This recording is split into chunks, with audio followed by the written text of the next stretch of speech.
மகாநதி சீரியலில் 3 சகலைகள் கண்ணிலும் மண்ணைத் தூவிய பசுபதி. விஜயை பாதுகாக்கும் காவேரி. விஜய் டிவியில் ஒளிபரப்பாகி வருகின்ற மகாநதி சீரியலில் பசுபதி வெண்ணிலாவை மொட்டை மாடியில் இருந்து தள்ளிவிட்டு மொத்த பழியையும் விஜய் மீது போட்டிருக்கிறார். போதாதற்கு குமரனின் கடையே அடித்து நொறுக்கியிருக்கிறார். இதனால் குமரன் மற்றும் விஜய் பசுபதி மீது தீராத கோபத்தில் இருக்கிறார்கள். அந்த வகையில் காவிரியை ஆஸ்பத்திரிக்கு கூட்டிட்டு வரும்போது விஜயை போலீசிடம் பசுபதி மாட்டிவிட்டார். ஆனால் விஜய் போலீசிடம் இருந்து தலைமறைவாகி பசுபதிக்கு டிமிக்கி கொடுத்துவிட்டார்.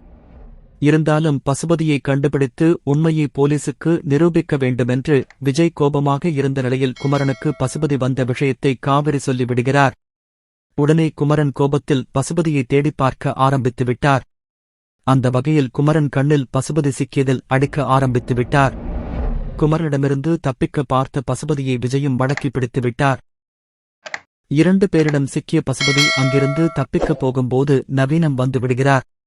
உடனே 3 பேரும் சேர்ந்து பசுபதியை எப்படியாவது பிடித்து உண்மையை வாங்க வேண்டுமென்று முயற்சி எடுக்கும் பொழுது பசுபதி அவர்களிடம் இருந்து தப்பிக்க ஆரம்பித்துவிட்டார். ஆனாலும் பசுபதியே ஓட ஓட விரட்டி பிடிக்கும் விதமாக 3 சகலைகளும் முயற்சி எடுத்தார்கள். கடைசியில் இவர்கள் கண்ணில் மண்ணைத் தூவும் விதமாக பசுபதி எஸ்கேப் ஆகிவிட்டார்.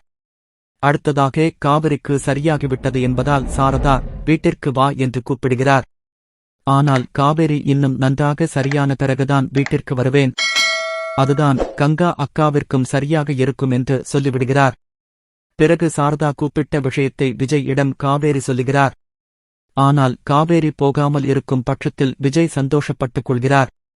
அப்பொழுது விஜய் கையில் அம்மம் போட்டு இருப்பதை காவேரி பார்த்து அதிர்ச்சி ஆகிறார். இதனால் மறுபடியும் விஜய் கூடவே இருந்து பார்க்கும்படியாக காவிரி அக்கறை காட்டி வருவார்.